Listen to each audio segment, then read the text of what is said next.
Nije trebalo proći previše vremena, a boje Raiffeisena su se proširile čitavom BiH. Otvorene su filijale u Banja Luci, Mostaru, Bihaću, Zenici, Tuzli. A 2009. godine Raiffeisen banka je dobila savremenu zgradu centrale u Sarajevu, koja i danas krasi glavni grad naše zemlje.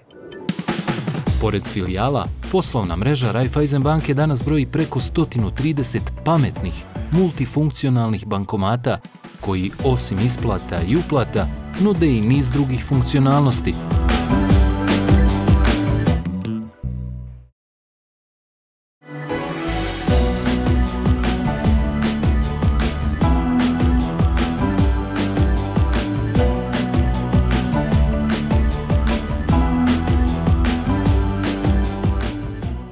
A možete li mi reći koja bi vaša poruka bila za drugi mlade ljude koji će gledati ovaj intervju, kojima ste kroz poslovni život i vi na neki način uzor, šta njima poručiti? Šta poručiti mladim ljudima koji možda imaju ideju, nemaju za sebe uspješnog oca ili dedu ili strica, a imaju ideju i željeli bi se okušati u tim poduzetničkim vodama?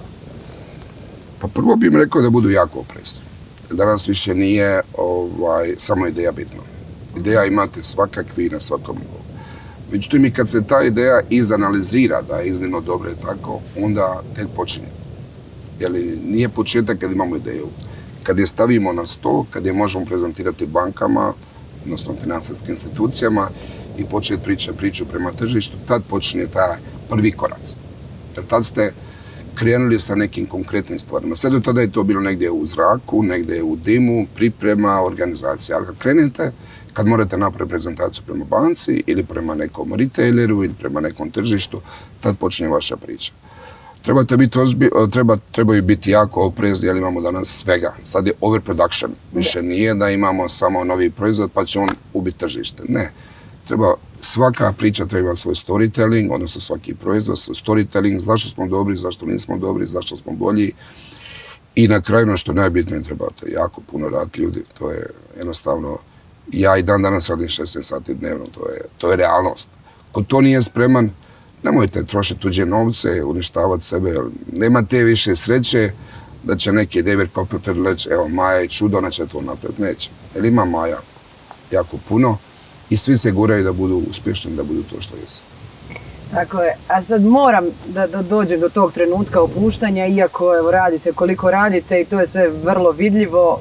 Postoji li, mora postojati nešto što vas ipak opušta i gdje ste vi neuspješan poduzetnik, nego Svjetlana Stanić koji voli da odmara, evo, kako provodi slobodno vrijeme? Evo, Maja je izabrala pravo pitanje, došla je na najbolje mjesto što može biti, tako da je odabrala i pravo mjesto. Pa, gledajte, kad imate puno obaveza, onda krenete sebi svoje priče u životu gdje svršete dobro. Jedan od tih priča je biti ovaj ranč gdje ste došli, gdje ja sam aktivni jahač, volim jahati, imam svoje konje, imam svoje aute za lovu, kvadove i onda guštam u nekim stvarima koje mene ispunjavaju kao tak. Ima jednu prekrasnu kuću u Splitu i Brod, kad sam ljetio, onda sam u toj kući i na Brodu i sada se ne hvalim dalje, imam još puno toga, ali bi pretjerao se hvaljen, tako da nije to poenta svega toga. Uglavnom, odaberete svoje mjesto i ono što volite da se opustite kao tako. Hvala vam puno, gospodine Staniću, prije svega što ste nas pustili na svoj privatni posjed. Ovo je bilo zaista spektakularno za vidjeti i prije svega što ste podijelili vašu uspješnu priču sa nama i u povodu velikog i značajnog jubileja 25 godina Raiffeisen banke u Bosni i Hercegovini. Pa ja mislim da to Raiffeisen banka zaslužuje od mene.